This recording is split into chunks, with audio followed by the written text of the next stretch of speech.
International du livre gabonais et des arts, FILIGA, est un projet culturel majeur pour notre pays, le Gabon. Initié par un collectif d'écrivains, membres de l'Union des écrivains gabonais, l'UDEG, qui a pour objectif de célébrer la culture et de positionner le livre et les arts comme produit d'émancipation intellectuelle auprès de la jeunesse. Le but étant d'informer et de sensibiliser le grand public sur les thématiques actuelles. Protection de l'environnement, citoyenneté, civilisation, et j'en passe. Le FILIGA se donne pour mission de permettre aux auteurs et artistes gabonais présents sur le territoire national ou à l'étranger d'avoir un espace commun d'expression autour du livre et des arts. Durant son 2 heures, plusieurs activités pour la valorisation.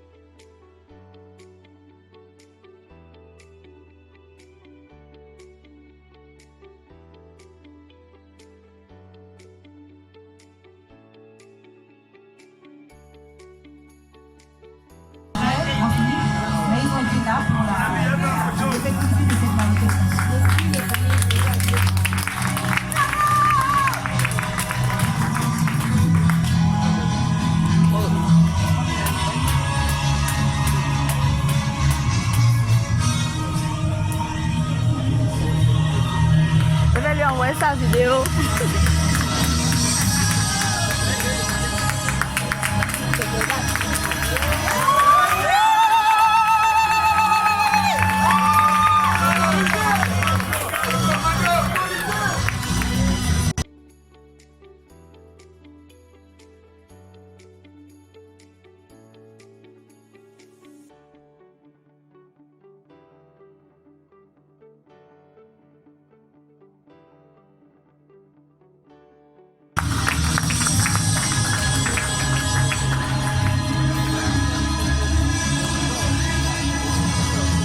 Encore félicitations.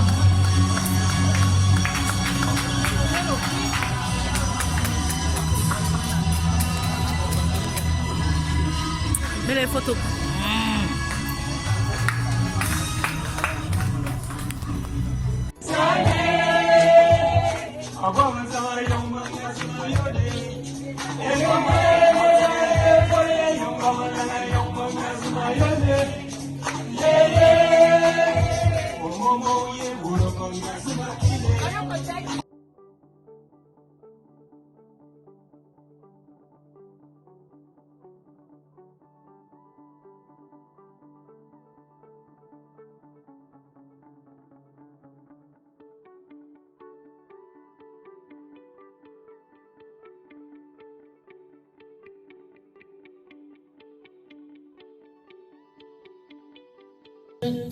Coiffé du bonnet de l'intégrité, habillé du boubou de la sagesse, enfilant les chaussures de l'espérance, nous avons plongé dans l'océan des abysses, rendre hommage à la chante des bas-fonds. Toi, serviteur, tu naquis, tout va tout en amour et dans la paix. Le ciel, la terre, la mer t'ont honoré, accueilli, protégé. Les arbres en éventail te faisaient la révérence. Les oiseaux en rang dispersés te chantaient de douces mélopées. Tous les êtres en symphonie sur terre te câlinaient, te berçaient, te dorlotaient. De grâce, ne gâche jamais, jamais, jamais cela. Un jour, tu repartiras. Si tu veux à la rencontre de ton Seigneur, lever la tête haute et sourire. Ne verse pas le sang d'autrui. Ne nuis à personne, ni de ta main, ni de ta bouche. Ne coupe pas les liens du sang. Respecte les croyances d'autrui. Respecte l'intégrité de chacun. Car le mal dort de son profond sommeil. Le mal dort de son profond sommeil. Laisse-le dormir, laisse-le dormir. Le Seigneur honore quiconque le réveille, car la paix Venir ici-bas et dans nous.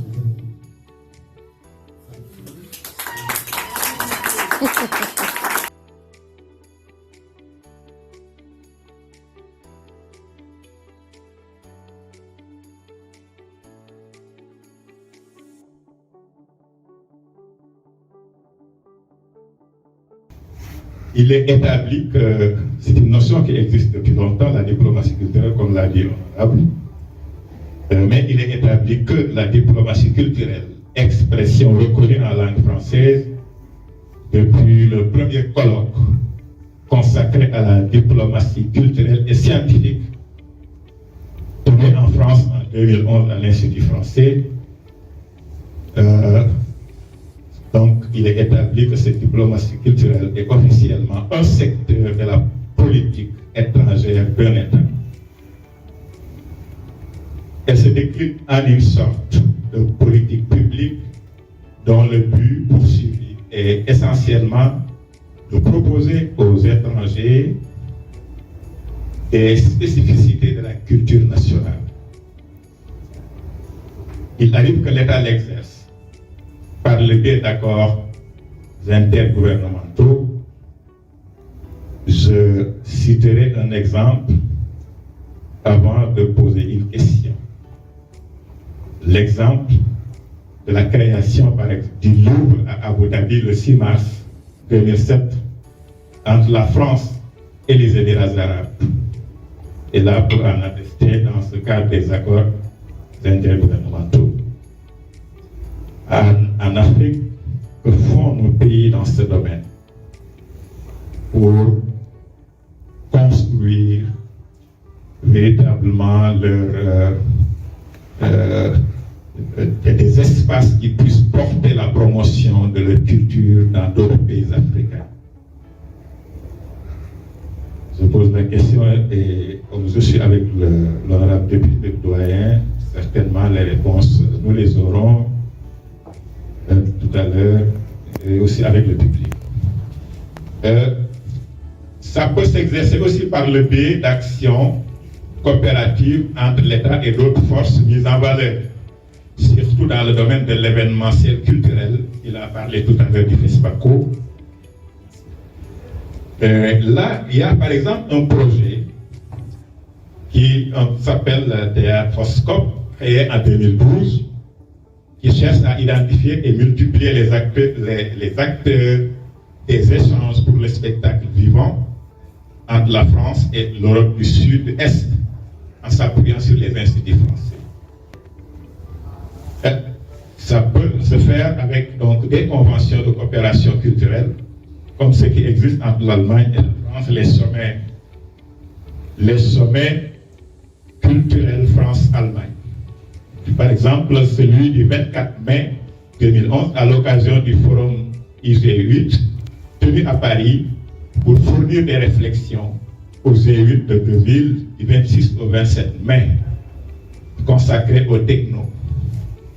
Ce genre de sommet culturel est fait pour régler des problèmes et organiser des actions croisées.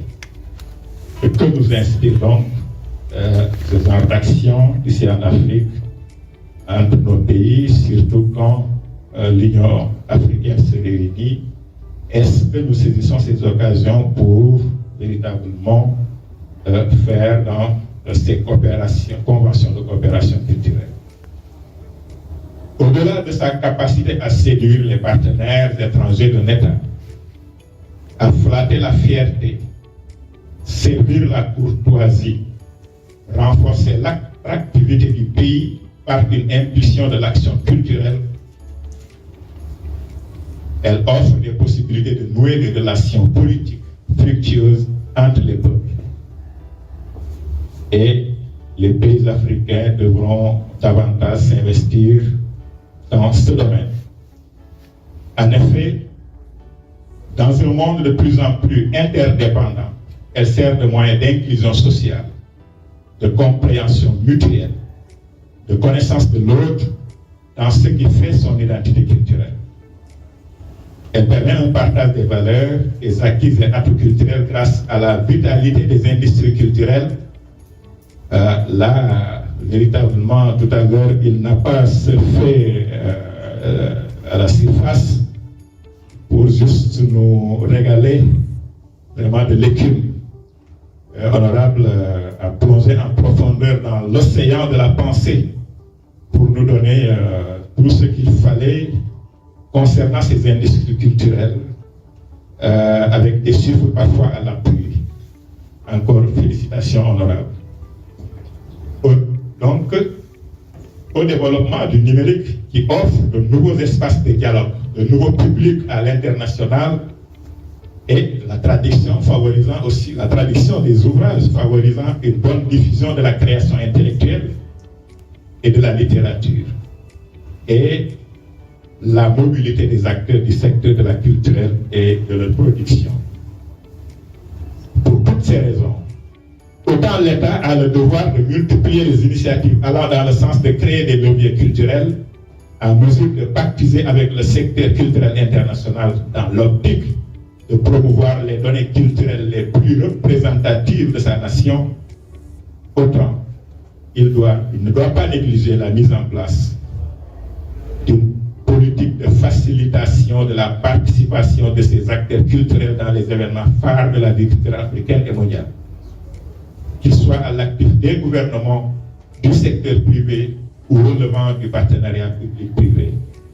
En cela, nous tenons à saluer l'initiative de l'État du Sénégal qui a créé plusieurs fonds en faveur de ces acteurs culturels pour le rayonnement de leurs œuvres sur l'international, parmi lesquels le fonds d'appui à l'édition d'un montant d'1 milliard de francs CFA.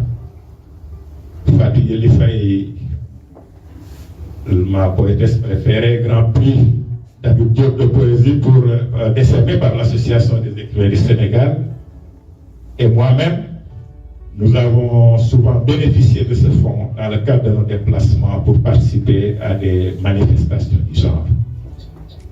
Donc, nos États devront véritablement réfléchir sur comment accompagner la circulation des artistes et de leur production. C'est une chance inouïe, c'est pour conclure, de partager véritablement ce banc avec l'honorable député et mon frère et ami du Tchad, où nous étions en 2019, toujours avec ma chère poétesse, pour participer au souffle de l'Harmattan, un autre espace d'échange culturel dans le cadre de cette diplomatie. L'Afrique, du point de vue de l'événementiel, il a cité l'ESPACO, nous avons le souffle de l'Harmattan, EFRUBA, le meeting international, le Forali, il y en a tellement. Maintenant, c'est une évolution à encourager. Donc, c'est un honneur pour moi de partager vraiment